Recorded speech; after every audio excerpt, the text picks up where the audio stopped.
Radio Libertaire, la voix de la Fédération anarchiste, sans Dieu, sans maître, sans pub, sur 89,4 MHz. À Racaille, la 182e, nous sommes le 4 décembre 2012. Il pleuviote sur Pantruche, c'est un peu triste, mais on est au mois de décembre. Avec Piquet-Cou à la régie et à la programmation musicale et à tant d'autres choses. Bonjour tout le monde. Notre Jean qui est pas là pour cause d'opération, vous savez qu'on on avait évoqué avec vous, qui s'était ramassé dans les Pyrénées sur un rocher, tombé sur l'épaule de toute sa hauteur, et il est grand notre Jean. Et voilà, après plusieurs mois de souffrance, on l'a enfin opéré. Et maintenant, il va passer à la rééduque. Mais aujourd'hui, donc, il va voir son kiné et il peut pas assurer l'émission avec nous. Mais on pense bien à lui et on espère qu'il sera bientôt de retour pour animer cette émission. Il nous manque beaucoup. Et Schlobo qui vous cause dans le poste.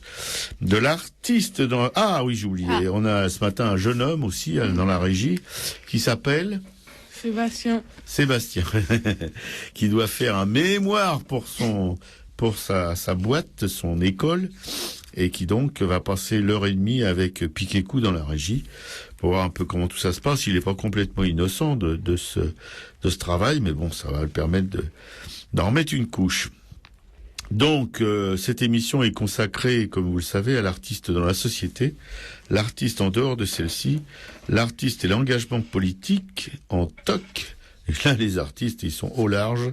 L'artiste et la religion, là, par contre, il y a toujours des artistes qui y croient, et qui demandent les faveurs du Très-Haut pour réussir leur vie professionnelle et gagner plein de thunes, parce que ça se résume à ça pour beaucoup d'artistes, comme pour beaucoup de nos concitoyens, si on peut les appeler comme ça. Enfin, on peut y donner différentes interprétations. Il y a le fric, et encore le fric. Et pendant qu'en France, il y a 9 millions de gens qui vivent au-dessous du seuil de pauvreté. Bon. L'artiste et la science, on sait depuis quelque temps qu'il y a quelques scientifiques qui s'intéressent à l'art, mais pas contre les artistes qui s'intéressent à la science. C'est un peu le vide. Et l'artiste et l'autorité. Et vous savez ce qu'on lui dit à l'autorité depuis que cette émission se la joue sur Radio Libertaire. On l'emmerde, l'autorité. Voilà. C'est tout ce que je pouvais ajouter pour cette intro, pour cette émission d'Arrakaz sur Radio Libertaire.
C'était les compagnons de la chanson, si tous les gars du monde.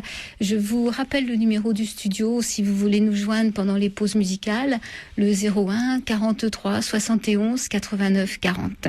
Sur Radio Libertaire, la voix de la Fédération anarchiste, sans Dieu, sans maître, sans pub. À Racaille, la 182e, 89.4 sur la bande FM pour Radio Libertaire ou sur votre ordi.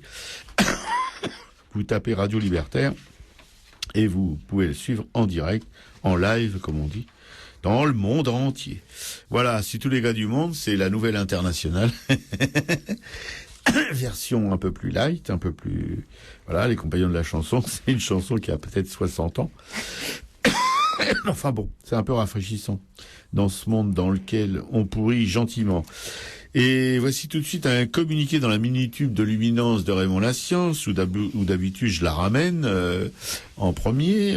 Mes petits copains me laissent parler, ils ont toujours peur que j'assure pas toute l'émission.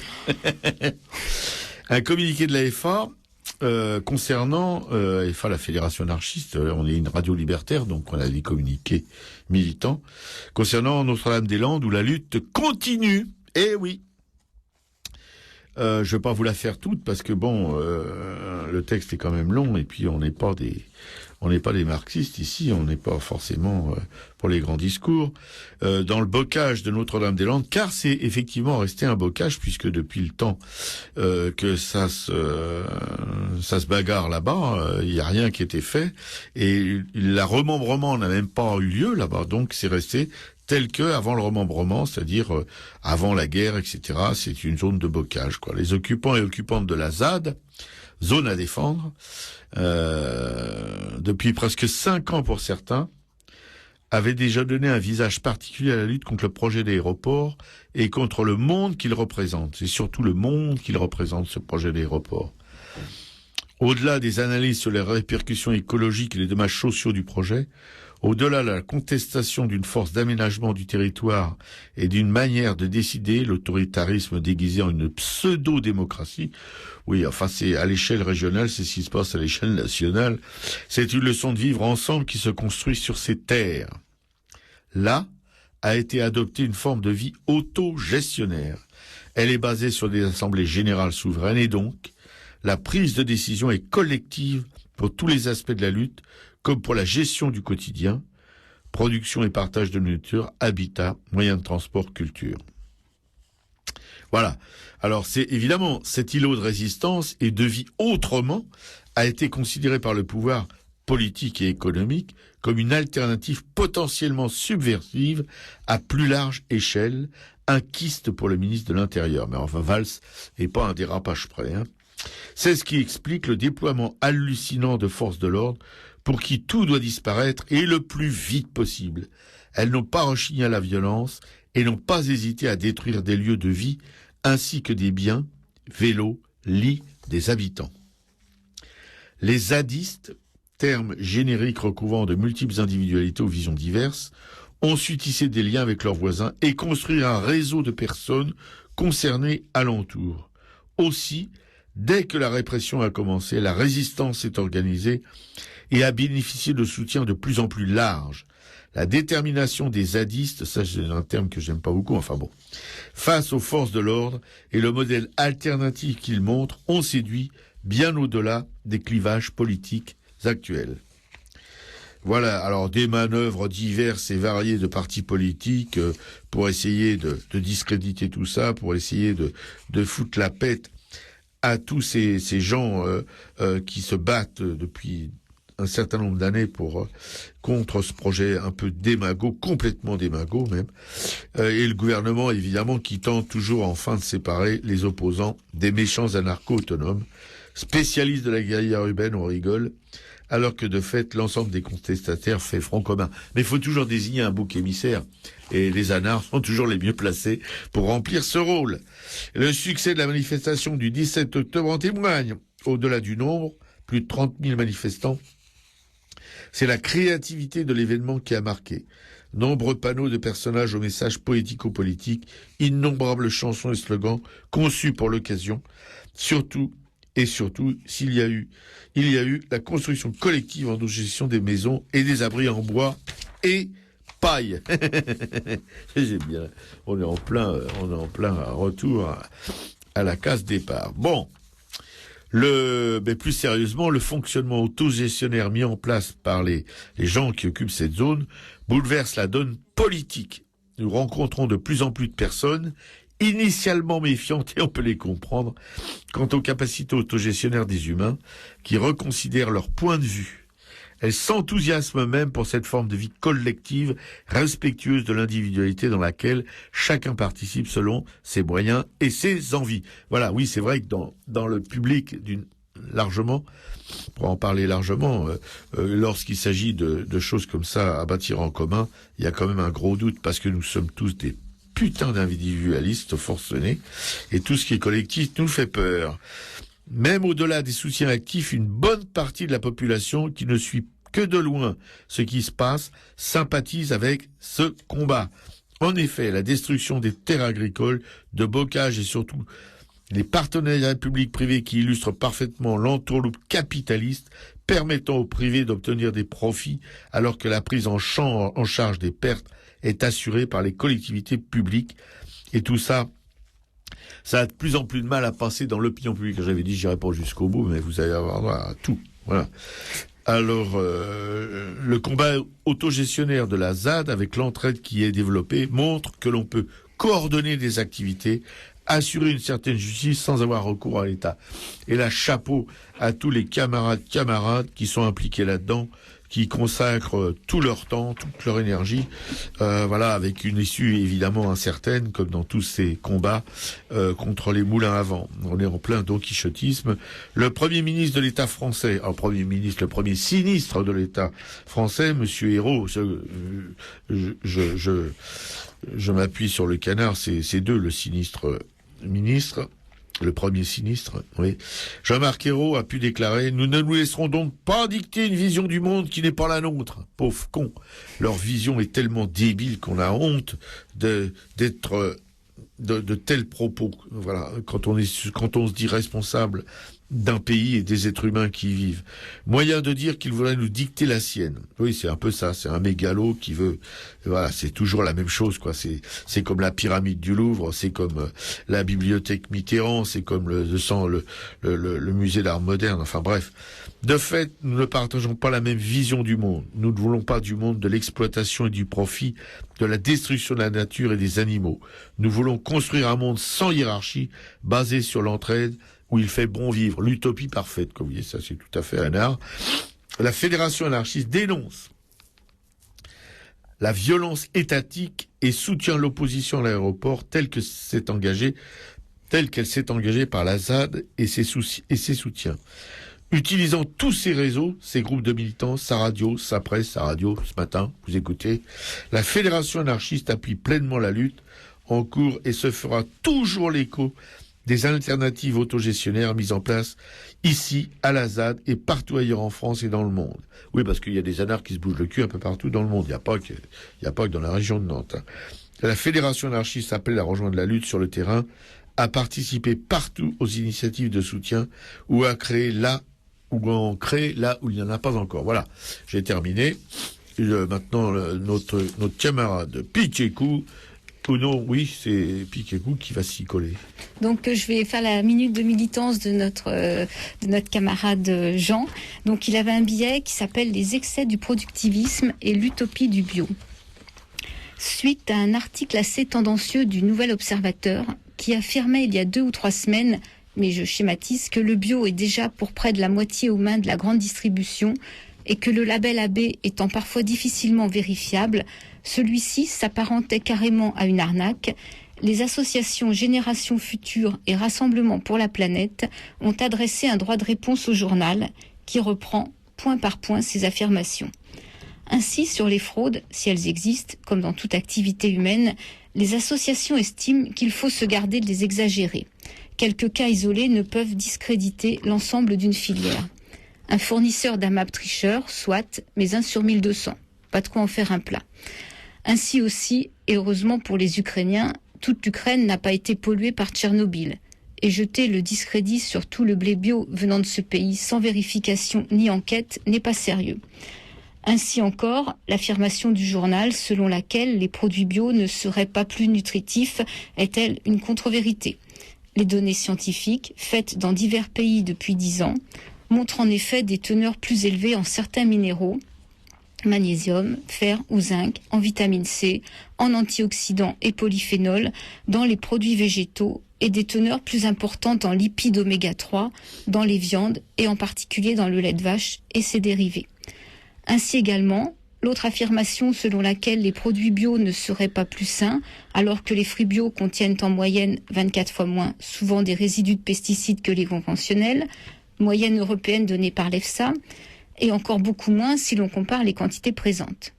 Ainsi toujours, l'affirmation selon laquelle l'agriculture bio ne présenterait que peu de bénéfices pour l'environnement, alors que d'innombrables études montrent le contraire, qu'il s'agisse de la pollution par les pesticides et les excès d'azote, de la biodiversité ou de la fertilité des sols, comme l'a démontré le rapport de l'INRA en 2005.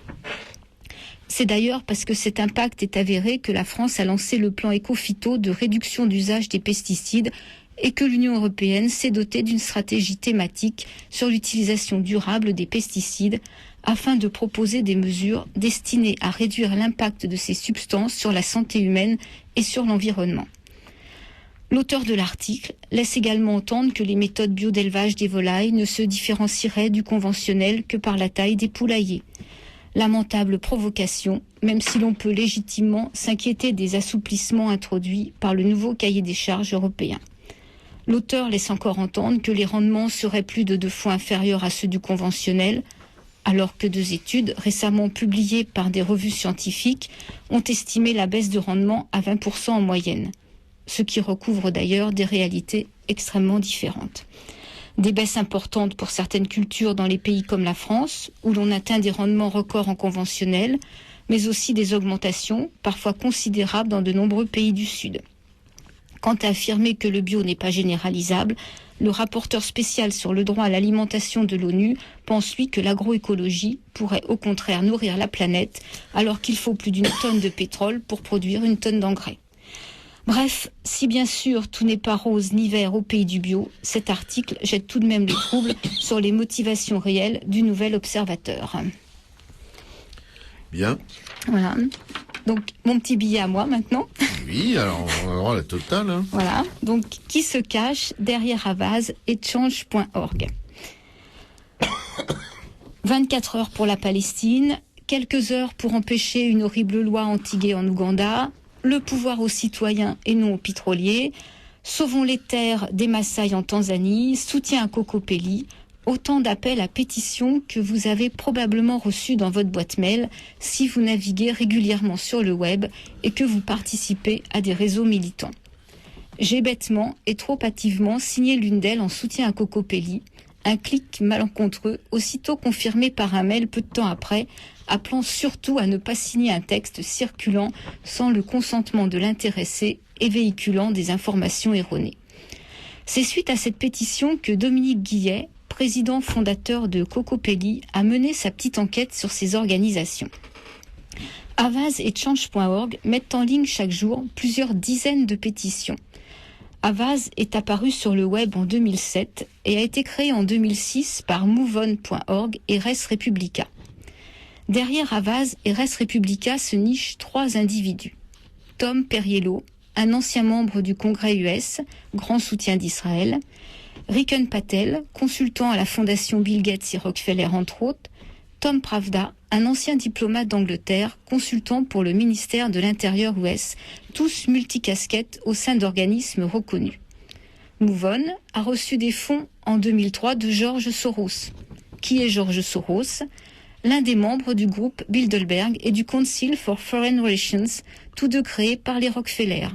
La fondation Rockefeller, qui a promu les lois eugénistes aux USA dès le début du siècle passé, qui a financé le nazisme avant et durant la Seconde Guerre, qui a financé des recherches génétiques dès 1945 et lancé la dévastatrice Révolution verte. Derrière quelques pétitions en toc pour enfumer les militants naïfs, Havas et Change.org récoltent des adresses mail, mais surtout des fonds pour des demandes de dons bidons, comme cet appel de $150 000 afin de créer un blog durant le sommet de Stockholm en 2009. Mais Havas a surtout besoin d'argent pour payer ses cadres. Riken Patel a ainsi touché en 2010 la modeste somme salariale de 183 264 $, tandis que le directeur de campagne, Ben Wickler, a touché 111 384 $ de salaire. Havas et Change.org sont étroitement liés, car Ben Winkler, le directeur de campagne d'Havas, vient de devenir le vice-président et directeur exécutif de Change.org. Méfiance donc, si vous recevez ces appels à signature, ils sont facilement identifiables, sont signés avec beaucoup d'espoir et de joie, par des prénoms comme Riken, Alice, Harry, Wissam, Alison, Sam, etc., Emma, et toujours à la fin du message, un appel au clic « Faites un don ». Donc voilà, si vous voulez aller un petit peu plus loin, le blog de Dominique Guillet sur Libertaire explique un petit peu plus en détail tous les conflits d'intérêts, enfin tout ce que chacun a mis derrière.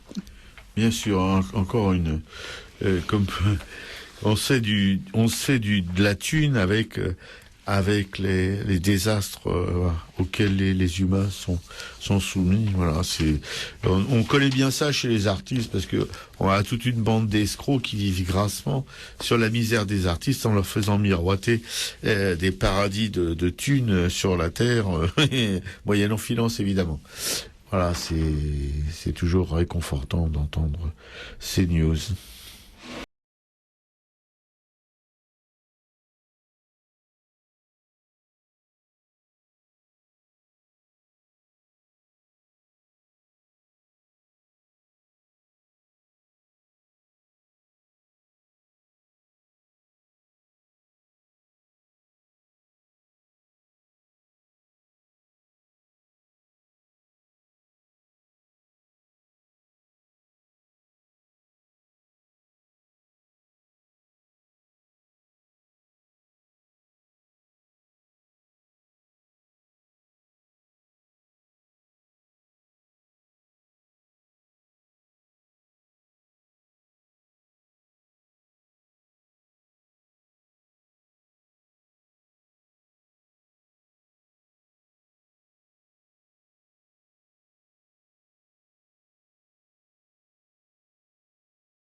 C'était Jacques Dutronc, les cactus. Sur Radio Libertaire, la voix de la Fédération anarchiste, sans Dieu, sans maître, sans pub, à Racaille, avec Piquéco à la régie et avec un compagnon.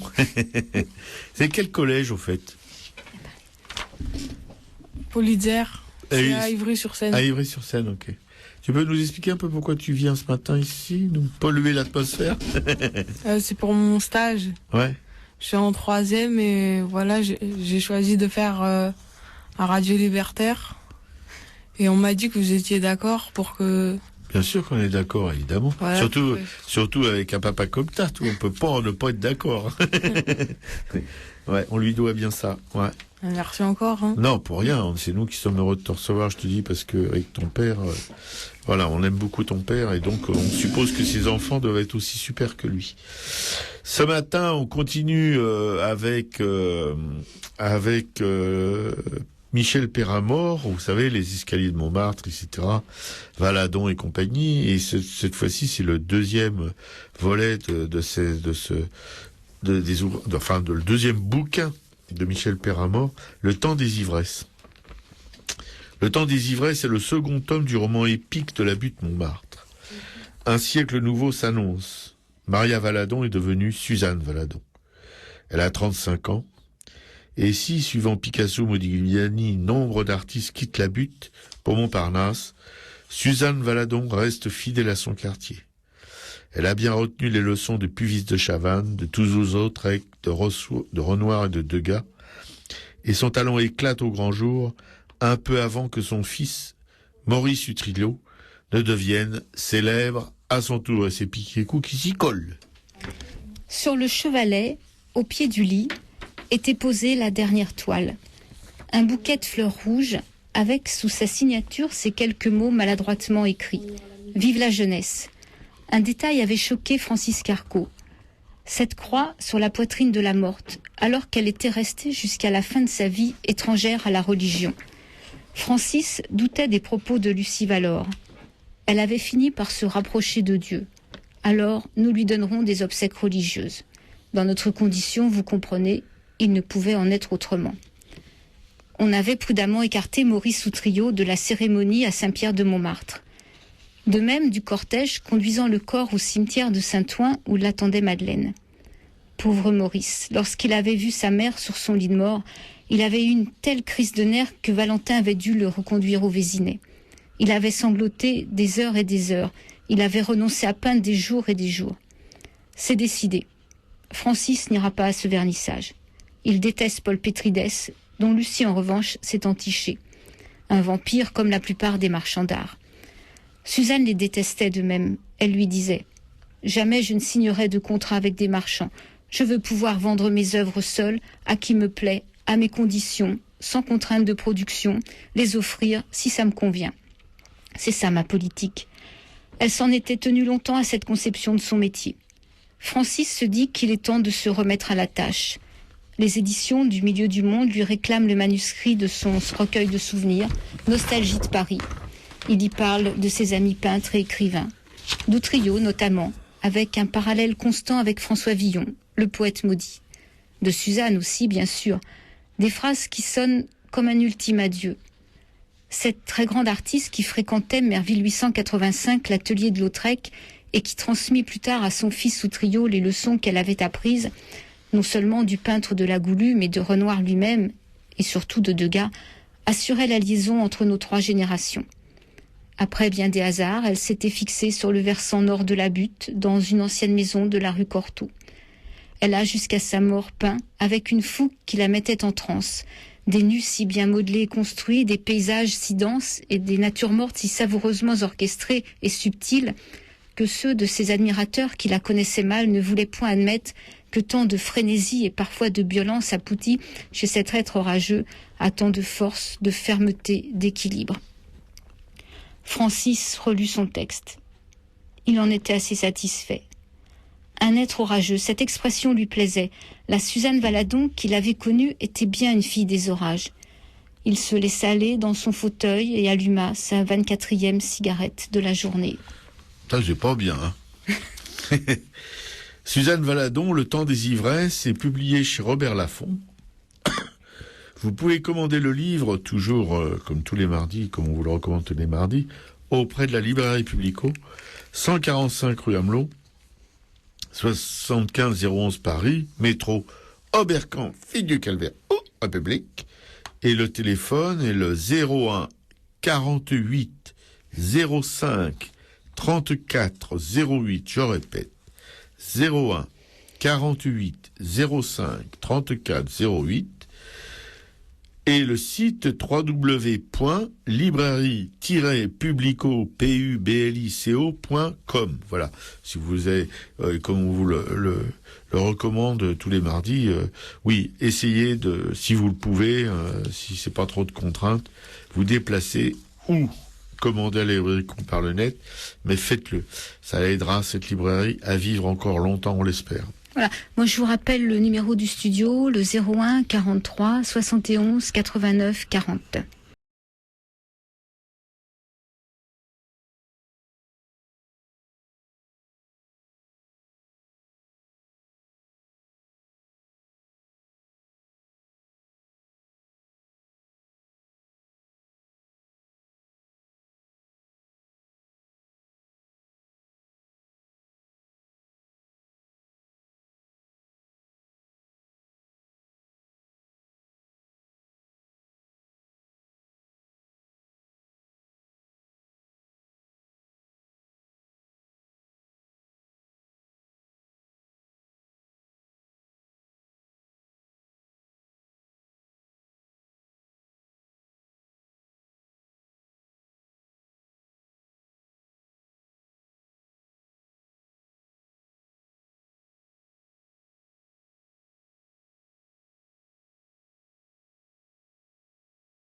C'était Cora Vauquer, retour à Montmartre.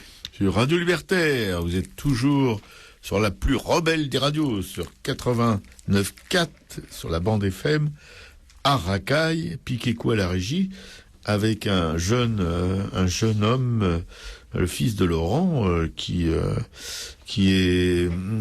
doit produire un mémoire sur cette radio, et qui est là, et qui est vraiment qui est dans la régie. De temps en temps, je vois sa tête, et je vois le haut de sa tête, ses cheveux. Vous avez entendu sa voix tout à l'heure. Voilà. Ouais, il va même répondre au téléphone. Ah bah oui, bah super, oui. Ah bah c'est super sympa. Voilà. Donc il fait quelque chose, il n'est pas simplement là à nous contempler ou à nous farcir notre écoute, mais il participe aussi activement, va leur répondre au téléphone, entre autres. Voilà. Tout de suite, on passe histoire de vie, histoire d'artiste, histoire d'un peintre de la butte. Et là, je vais vous raconter des horreurs. Adolphe, pardon. J'y précise Alphonse, vous allez comprendre pourquoi. Adolphe Léon Villette, 1857-1926. La première fois, ça c'est mon Jean qui parle, hein, parce que je fais le papier pour lui. La première fois que j'ai vu le nom d'Adolphe Léon Villette, moi que je connaissais pas du tout avant que Jean en parle, comme pour beaucoup d'artistes de ces époques épiques, c'est sur la reproduction d'une affiche des élections législatives du 22 septembre 1889 à Paris, où il se présentait en tant que candidat antisémite. Alors là, à cette époque-là, on n'avait pas peur, hein. C'était pas déguisé. Pour la deuxième circonscription du 9e arrondissement. Le jeune aspirant artiste que j'étais, c'est toujours mon Jean qui écrit, a eu le plus grand mal à admettre que cet Adolphe Léon Villette était également le réalisateur talentueux du dessin de cette affiche.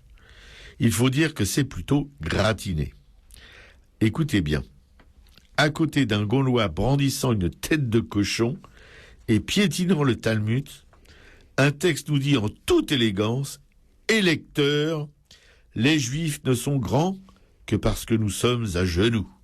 Levons-nous » Non mais il fallait le faire. Hein. Et je vous fais grâce de la suite qui est du même tonneau nauséabond.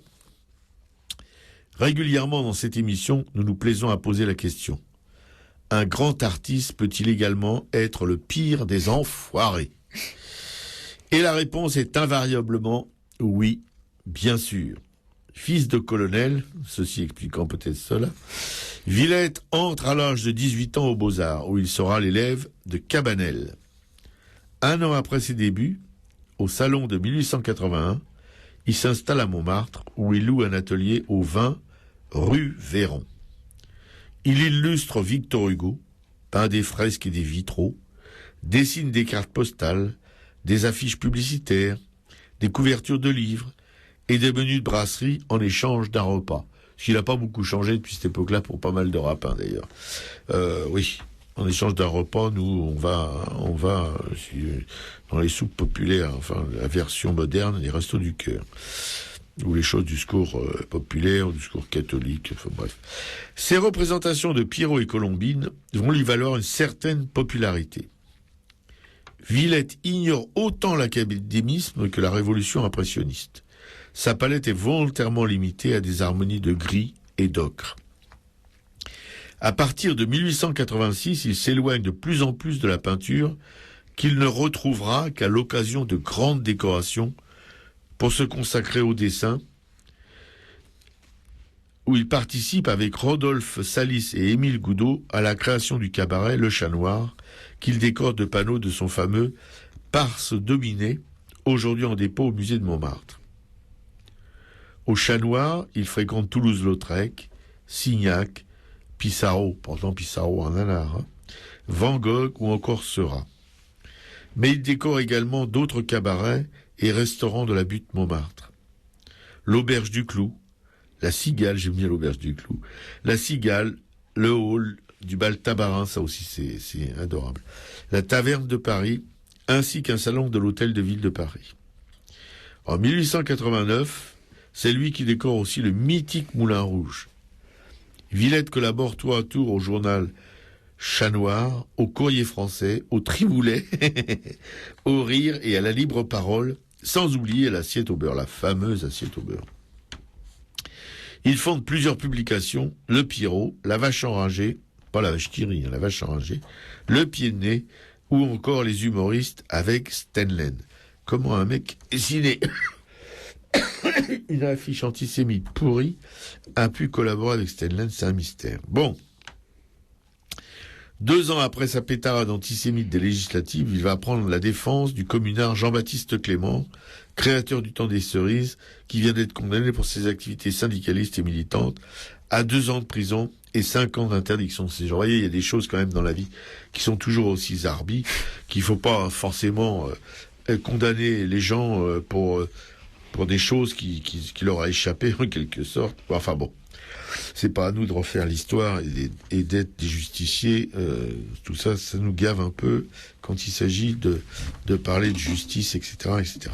Qu'est-ce que c'est que la justice? Surtout qu'on en a des exemples qui sont pas très, comment dirais-je, qui nous donnent pas trop envie de la fréquenter. En 1920, avec Forain, Neumont et Poulbeau, le père Poulbeau, ah oui, qui nous a laissé des trucs inoubliables. Il fait partie des fondateurs de la République de Montmartre. Il en sera le premier président jusqu'en 1923. La même année, il pose la première pierre du dispensaire des petits Poulbeaux à Montmartre. Faut pas oublier que les Poulbeaux, en fait, c'est des petits orphelins, des petits gamins qui vivaient dans la rue.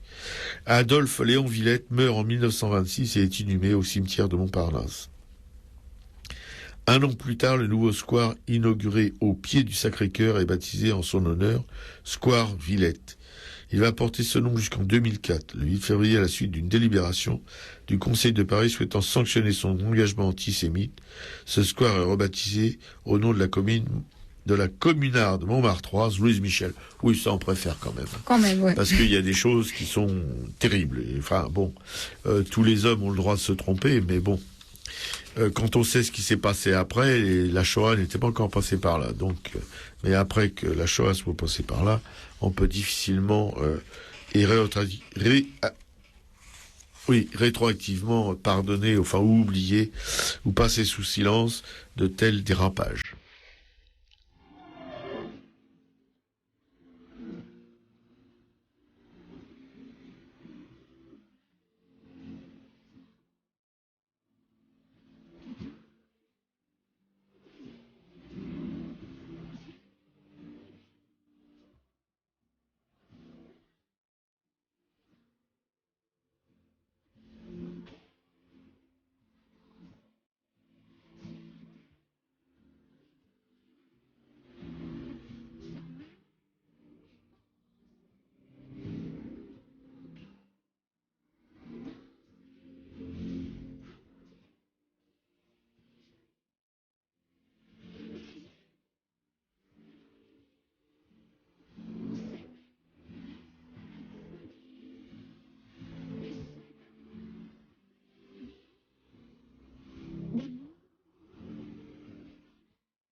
C'était Mathieu Alteri, Moulin Rouge.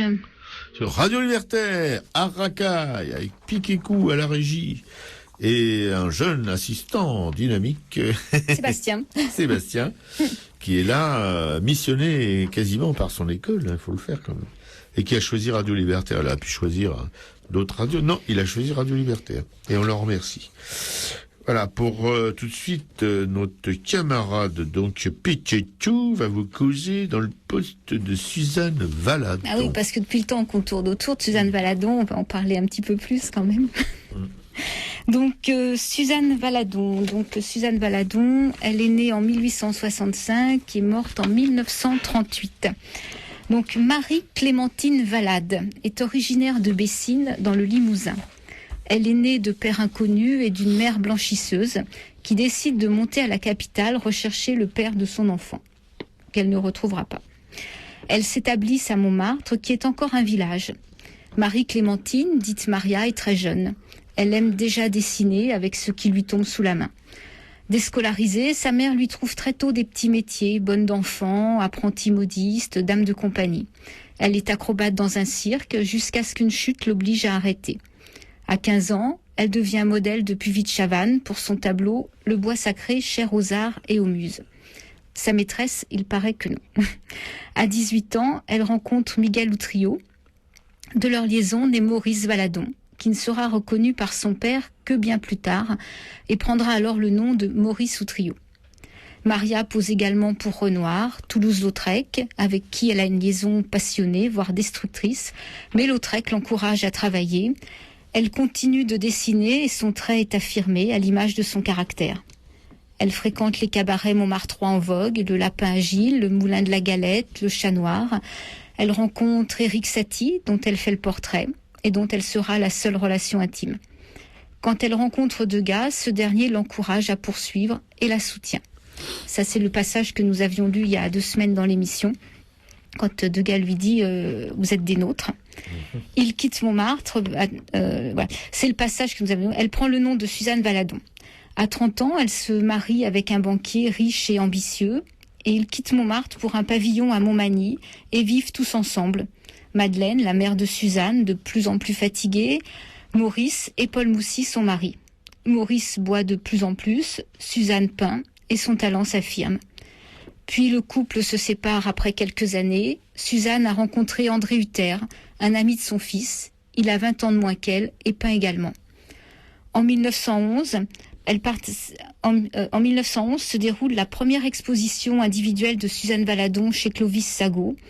Elle participe l'année suivante à une exposition de groupe à Munich, puis épouse André Hutter qui part à la guerre. Elle expose sa grande composition, Le lancement de filet, au Salon des Indépendants. En 1915, sa mère Madeleine décède. Suzanne peint de nombreuses toiles, notamment des portraits, des nus, des natures mortes, des représentations réalistes de la vie montmartroise, dont les traits épais et appuyés, aux puissants contrastes de couleurs, révèlent son tempérament entier. On dit d'elle aussi qu'elle peint comme un homme, ce qu'avait dit Dorgelès sur Émilie Charmy. Les peintures de Maurice se vendent bien, Hutter s'occupe de la vente des toiles et l'argent rentre à la maison. Il repart vivre à Montmartre, achète également un château dans le Beaujolais. Suzanne réalise plusieurs paysages des alentours, son succès est international, l'État lui achète plusieurs toiles.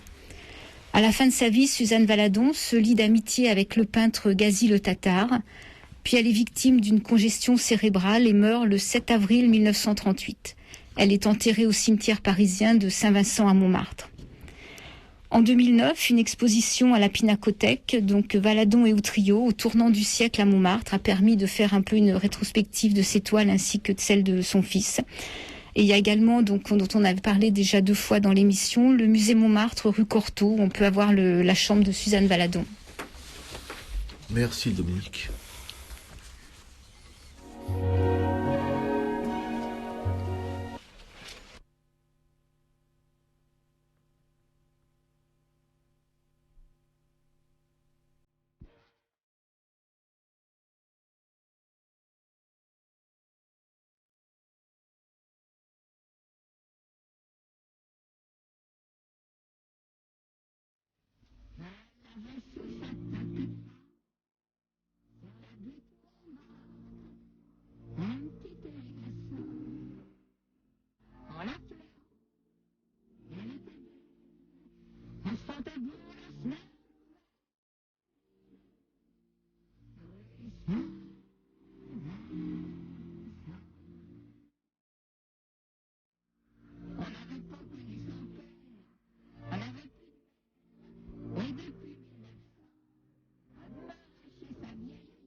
C'était Cora Vauquer, rue Saint-Vincent. Sur Radio Libertaire, la voix de la Fédération anarchiste.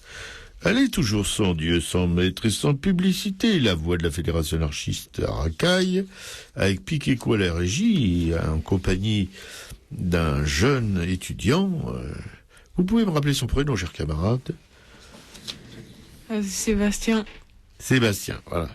Je vais finir par intégrer que c'est Sébastien, parce que j'ai une tête possible. Dépêche-toi, t'as plus qu'une demi-heure. Ça va, Sébastien, ça se passe bien pour toi? Oui, merci. Tu t'embêtes pas trop? Non, non. Bon, bah tant mieux. C'est lui qui met ton potard. Hein. Ah ouais? Ouais.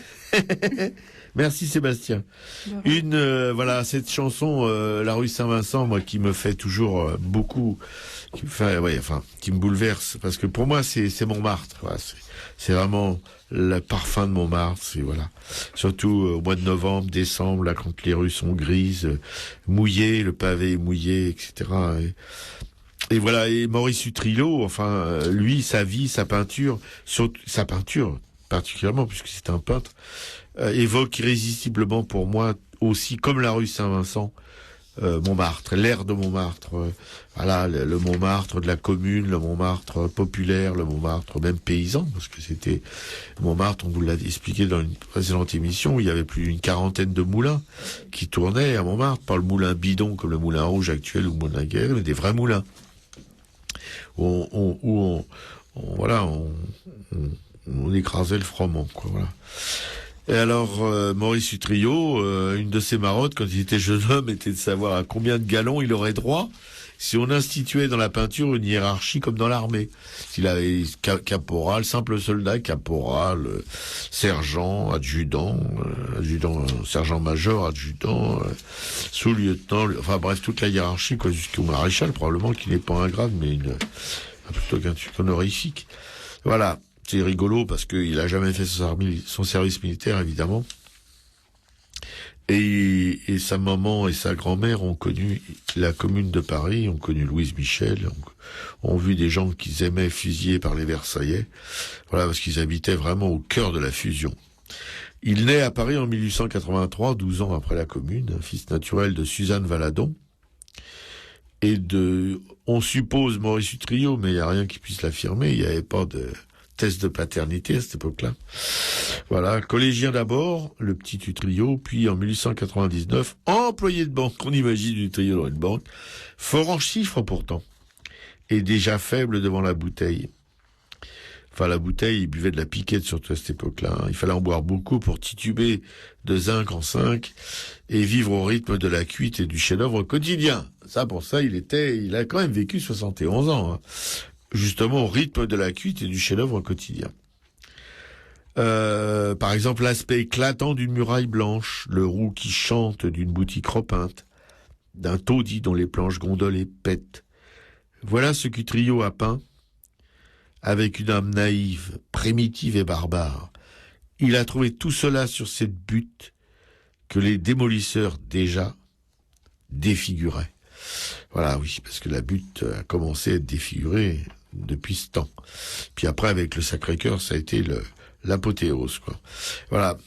Moi, oui, vraiment, Utrillo, pour moi, c'est d'abord, je crois, un peintre naïf, enfantin. Il a pas la maîtrise de sa maman et de Toulouse-Lautrec ou de Degas ou de Puvis de Chavannes, tous ces grands praticiens. Lui, c'est plutôt sa sensibilité d'écorché, son immense tendresse pour les rues de Paris. Il traduit vraiment, moi, j'ai jamais peintre de Paris, enfin, en tout cas, à cette période-là, pour moi, c'est le meilleur, celui qui traduit le mieux le Paris populaire, le Paris, maintenant disparu, du Montmartre de cette époque, oui, l'héritier, justement, de le Paris où la commune a eu ses moments de gloire, voilà, où ça s'est terminé, on le sait, bien mal. Est-ce bien pour lui que la renommée se ramène son petit cul? Car la gloire, il s'en tape total, le bougre. Quand il peint, son regard a des hésitations de novice, qui nous vaut sur ses toiles le miracle de leur fraîcheur, voilà. Et on peut très bien imaginer le petit Maurice avec sa petite boîte de peinture et ses pinceaux et sa petite palette, en train de, avec une main parfois un peu hésitante, poser les touches de couleur sur ces toiles qui sont jamais des très grands formats. Voilà, il y a ça qui passe, il y a un tressaillement là. C'est l'âme même des vieilles rues qu'il habite, Maurice, l'âme malade de Paris, la morlande du faubourg, la tristesse des masses croulantes, le mystère des fenêtres et des portes, l'aspect parfois macabre et comique des ruelles de la butte.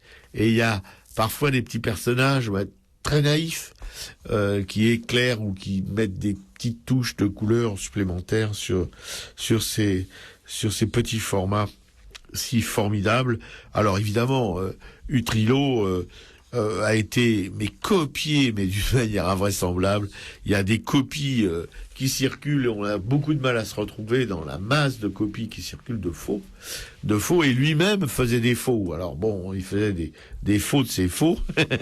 Non, il faisait des faux à partir de ses originaux, c'est-à-dire qu'il reproduisait. C'est une machine à reproduire, surtout avec son épouse, Lucie Valor, là, qu'il a connue, il avait 51 ans, et qui l'a fait travailler en le privant d'alcool, voilà, il fallait qu'il produise et après il pouvait boire, mais il pouvait pas boire en produisant. En fin de compte, il a produit enfermé, contraint, voilà, d'après carte postale, et ça a été la fin de sa vie, c'était comme ça pendant 20 ans, enfermé, pas tous les jours évidemment, il sortait de temps en temps, mais quand il avait bien travaillé, le petit Maurice. Et il faut voir des photos de lui à la fin de sa vie, c'est vraiment, il est très très marqué évidemment, parce qu'il faut pas oublier non plus qu'avec Haïm Soutine et Modigliani à Montparnasse, ils étaient extrêmement connus pour passer des nuits au poste en cellule de dégrisement, on dirait maintenant. Et heureusement, il y avait un commissaire de police ou un inspecteur, je sais plus, qui était très amoureux de leur travail et qui s'arrangeait toujours pour les faire sortir, parce qu'autrement, ils auraient passé plus de temps en prison que dans leur atelier. Voilà, c'était sur Maurice Utrillo. Que beaucoup de gens, Utrillo avec ses petites machines et tout ça, ses cartes postales et tout, bah oui, ça veut dire que ces gens-là, ils ont rien compris à la peinture et à la sensibilité de cet immense artiste.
C'était Georges Chelon qui interprétait Montmartre. Ouais, Georges Chelon qui est bien oublié, qui a pourtant des textes et des mélodies qui sont vraiment, voilà. Enfin bon, il y a Fanon, il y a Chelon qui ont émergé à peu près sur la scène artistique dans les années 70 et qui ont été complètement maintenant. Enfin, vous avez déjà passé du Fanon et du Chelon aussi. Voilà, il serait bien que on les écoute plus souvent. Piquet-Cou va s'y coller encore une fois, mais elle est capable de tout pour arriver. C'est vraiment une gagneuse. Les exploits ne pas manquer que notre Jean a relevé pour nous. Donc, première exposition, Ronan Barrault. L'exposition se nomme Escande. C'est au musée Louis Saint-Lec, 31 Grande Rue, à l'Isle-Adam, jusqu'au 24 février 2013. Nous vous avons souvent vanté ici les qualités de peintre de Gérard Garouste. Eh bien, il y a un autre artiste dont nous n'avons jamais parlé et qui réussit pourtant autant la jonction entre Goya et Rebérol, c'est le breton Ronan Barrault. Le bougre connaît l'histoire de l'art, ses manifestes, et particulièrement celui du XIXe siècle, où il puise nombre de ses références. Pour moi, peindre un crâne, c'est peindre un paysage, dit l'artiste, qui laisse traîner des vanités dans beaucoup de ses tableaux et témoigne ainsi de la présence humaine ou laisse entendre qu'elle participe autant à la construction du paysage qu'à sa destruction. Seule compte pour lui la matière picturale, c'est elle qui guide le peintre quand il commence une toile, couvrant son fond d'ocre ou de rouge, qu'il cherchera ensuite à faire ressortir en grattant la dernière couche de sédiments colorés. Il aime qu'on se perde dans sa peinture comme dans celle des autres peintres. La nature s'y montre tumultueuse, rien n'est calme, à l'image de ce quadra breton barbu et truculent qui raconte sa barbouille comme une aventure pleine de corps à corps, émaillant son discours de plaisanteries de Bacchus lâchées dans de grands éclats de rire. Il y a du Eugène Leroy chez Barrault, mais aussi du Courbet, du Théodore Rousseau, voire du Jules Dupré, mais il a soin de préciser qu'il peint après eux et non d'après eux.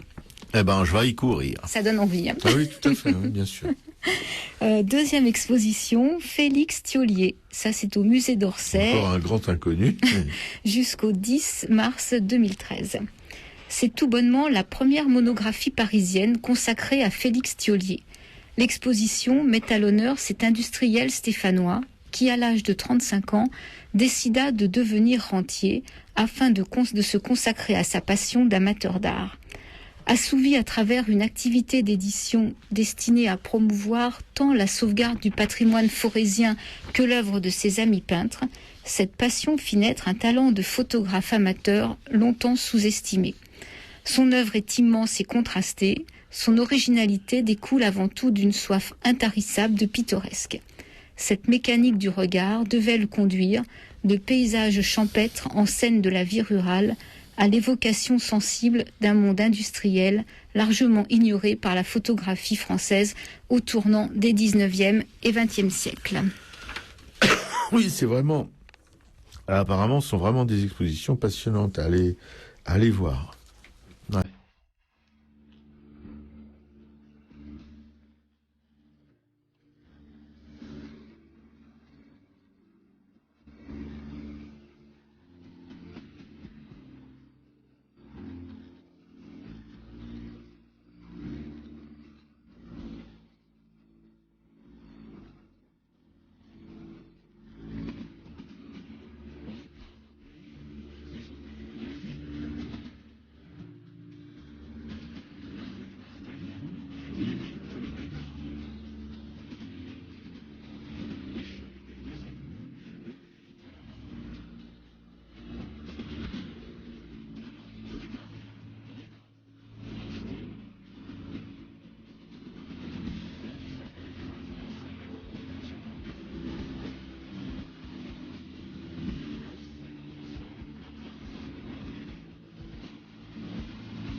Bernard Lavillier, Saint-Étienne. Sur Radio Libertaire, la voix de la Fédération anarchiste, toujours sans Dieu, sans maître, sans pub, à Racaille, avec Piquet-Cou à la régie, son jeune assistant, Sébastien. Bien, Robert. J'ai répété pendant toute le... Je te voyais concentré, je comprenais pas pourquoi. Pardon Sébastien, j'ai vachement de mal à retenir les prénoms. Mais tout ça vient après une fois j'arriverai. On va passer tout de suite aux œuvres de la FA. On arrive à la fin de l'émission. Radio Libertaire, que vous écoutez en ce moment, que vous écoutez bien, j'espère, avec un son correct, etc. Une radio qui pour vous donner, enfin vous offrir cette qualité de son, a besoin d'entretenir son matos high-tech, évidemment. Et ça coûte des sous, vous en doutez. Alors on fait un appel au peuple tous les mardis, en vous informant que vous pouvez nous soutenir en achetant la carte d'auditeur qui se trouve à la Librairie Publico, dont on vous parle tous les mardis à propos d'un extrait de bouquin, la 145 rue Amelot, je répète, à Paris dans le 11e, métro Oberkampf du Calvaire, ou République, ou à pied, ou en vélo. Mais s'il vous plaît, pas en voiture, parce que mission impossible pour se garer déjà. Et puis on sait bien que les caisses, ça pue et ça pollue. Voilà, cette Librairie Publico où Laurent et Max, les deux permanents, en alternance, peuvent vous recevoir, vous informer à propos justement de Radio Libertaire, vous dire ce qu'on fait, etc. Voilà, cette carte 20 €. Aussi, vous avez la possibilité de souscrire. C'est-à-dire de tous les mois, il y a un retrait qui se fait sur votre pléthorique compte bancaire, enfin pour ceux qui en ont un, et puis de 5 € minimum, le maximum sans limite. S'il y a quelques millionnaires qui ont envie de s'alléger un petit peu, ils peuvent le faire, ça sans souci. Et puis aussi, vous pouvez devenir ami de Radio Libertaire, toujours une association qui s'occupe du soutien de cette radio et qui aussi est capable de vous ponctionner des thunes. Voilà. Pour la radio, donc une radio associative, une petite structure qui bénéficie pas d'une pluie de subventions, comme vous vous en doutez, surtout une radio comme la nôtre, qui est un petit peu un gratte-poil de nos politiques en toc, etc., qu'on descend allègrement chaque fois qu'on a l'occasion. Donc, on ne peut pas dire qu'ils nous portent vraiment dans leur cœur, et on sait bien que à une époque, alors que Mitterrand, lui, avait permis aux radios libres d'exister, Radio Libertaire, 2 ans après, il a essayé de la faire fermer. Voilà. Bon, l'autre œuvre de la radio, non moins importante, si ce n'est, oui, et d'une égale importance, mais un petit peu plus dans nos cœurs, c'est la Librairie Publico, justement, la librairie du monde libertaire, une toute petite librairie aussi associative et militante, donc tenue sérieusement par ces deux permanents, Laurent et Max, qui font un boulot considérable dans cette petite librairie pour essayer de lui maintenir la tête hors de l'eau, et c'est pas vraiment facile, vous vous en doutez, parce que il n'y a pas vraiment une politique au niveau institutionnel pour soutenir ces lieux de diffusion d'idées. Voilà, d'idées qui sont pas tout à fait dans le comment on peut appeler ça, le politiquement correct, on va dire, qui rentre dans le cul du politiquement correct avec elle, les graisses. Donc la librairie Publico, dans laquelle vous pouvez trouver toute sorte d'ouvrages, aussi bien militants, aussi bien qui parlent de nos idées, qui évoquent nos idées, que d'ouvrages plus généralistes, philo, etc., etc. Et puis aussi une presse alternative, une presse révolutionnaire, et puis aussi un dépôt de presse d'ailleurs du monde libertaire, toutes les semaines, et puis aussi, un petit bazar de librairie, mais qui des fois peut arrondir un peu les fins de mois, comme des CD, des DVD, des affiches, des fly, des pins, des sweatshirts, des t-shirts, enfin tout un petit commerce qui peut, je répète encore une fois, aider. Donc la libraire Publico, un espace de liberté, un espace de rencontre aussi. Tout à l'heure, Piquet-Cou vous indiquera 2 manifestations qui vont se dérouler à la libraire Publico, comme il y en a presque toutes les semaines. Très convivial, enfin toujours avec comme un des permanents qui est là pour en attendant que ça soit ouvert et fermé. Donc ils font pas des journées de 8 heures, parfois c'est beaucoup plus long.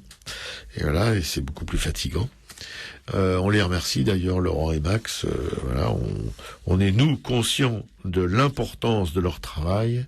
Et puis aussi, je vous dis, c'est aussi bien Laurent que Max sont des gens qui sont capables, si vous avez des questions à poser sur notre mouvement, sur nos idées, et ils peuvent tout à fait vous répondre et vous aider à vous y retrouver dans la littérature qui évoque évidemment nos idées, soit les penseurs, les gens qui ont écrit comme Kropotkin, comme Bakounine, comme Proudhon, comme etc. L'histoire des anarchistes européens et même extra-européens. Voilà.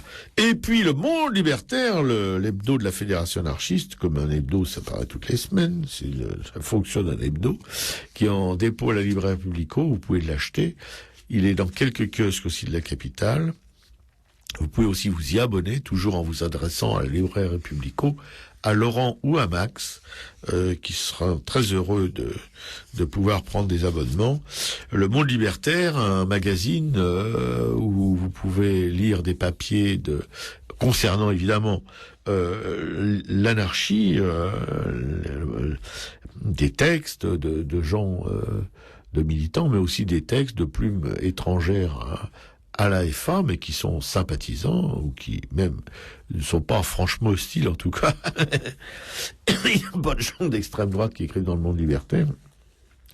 Voilà, et aussi donc des articles d'intérêt général, d'autres un peu plus militants, et puis aussi des brèves, etc., un édito sympa, toujours, qui fait un peu le point sur nos idées, nos actions, etc., des rubriques qui sont aussi là toutes les semaines, comme la rubrique néphrétique, et puis aussi des cartoons par des jeunes dessinateurs qui en veulent, et ils sont pas tristes du tout. Ça met un petit peu de pagaille dans le journal, et c'est bien. Et puis aussi des annonces sur ce qui se passe dans différents lieux, comme la libraire Publico, comme d'autres lieux fréquentés ou autogérés par des anards, et puis aussi des nouvelles de la radio. Il y a quelques émissions qui sont recommandées, en tout cas. Il y en a beaucoup plus que ce qu'il y a sur le Monde libertaire, une centaine d'émissions quand même, donc toutes ne sont pas dessus, mais vous pouvez en tout cas aller sur la grille des programmes de Radio Libertaire, d'ailleurs pour réécouter cette émission, qui sera en backup, et puis réécouter toutes les émissions de la semaine et du mois, etc. Voilà, tout ça c'est bien fait, c'est fait par des gens, par des copains, qui sont aussi sur la brèche pour alimenter tout ça. Vous pouvez aussi trouver le Monde libertaire, le Monde libertaire est en ligne aussi. Voilà, vous pouvez trouver des infos sur le Monde libertaire en ligne. Donc c'est tout un réseau un ensemble d'informations qui vous permettront d'approcher notre mouvement, nos idées, et pourquoi pas un jour ou l'autre, ils mettent aussi un peu du vôtre. Voilà. En tout cas, en parler, c'est bien, et puis aussi se dire que nous, on vous propose un regard sur la société qui n'est pas tout à fait celui de l'UMP. Voilà. C'est pour changer les idées. Maintenant, c'est notre camarade Dominique qui va s'y coller pour vous donner des nouvelles de Publico. Voilà. Alors, vendredi 7 décembre à 19h30, les soirées vidéo de la librairie Publico. Donc, grand soir et petit matin de William Klein. Mai 68, les symboles de l'autorité sont contestés par des millions de grévistes et d'étudiants. William Klein filme au jour le jour, assemblées, débats improvisés, manifestations, barricades, bagarres de rue, palabres, utopie en marche, espoir, résignation, malentendu. Donc projection est suivie d'une discussion, entrée libre. Le samedi 8 décembre à 16h30, rencontre-débat autour du premier livre des éditions Albache, Les Derniers Forçats, d'Henri Marty et Philippe Martinez, carnet de 2 bagnards du XXe siècle. Très bien. Et je voulais ajouter quoi? Ah oui, je voulais ajouter qu'on a un petit peu quelques minutes. Ajouter que Cécile Duflot s'est fait rentrer dans le chou par les cathos, après, dont la mère Boutin. Alors ben, celle-là, c'est une vraie caricature. À propos de sa pétarade à la Duflot sur la réquisition des locaux du clergé parisien, de l'archevêché et compagnie. Alors tout le monde s'y fout sur moi je dis pas que j'adore Duflot, quoique bon elle a une tête assez sympa. Mais bon, notre camarade Piquet-Cou, par contre, elle l'a dans le collimateur, comme elle a pas mal d'écolos qui sont devenus des politicards. Elle a tout à fait raison d'ailleurs, mais bon. Et mais bon, elle a quand même mis apparemment les pieds dans un plat un petit peu grouillant d'asticot. Et voilà, la droite, l'UMP, etc., comme on lui tombe dessus en disant qu'est-ce que ça veut dire. Voilà, que l'État lui aussi fasse son boulot. C'est un peu vrai que l'État fasse son boulot, mais l'État, c'est qui l'État? C'est surtout les partis politiques qui font rien. C'est pour nous. Hein. De chez nous, il y a des anards comme le groupe d'Ivry qui se bouge le cul régulièrement pour venir en aide aux SDF, aux sans-papiers, etc. Voilà, ils sont dans la militance, ils sont dans les coups fourrés, etc. avec les chats fourrés, justement. Voilà, donc encore une fois, on nous prend pour des cons.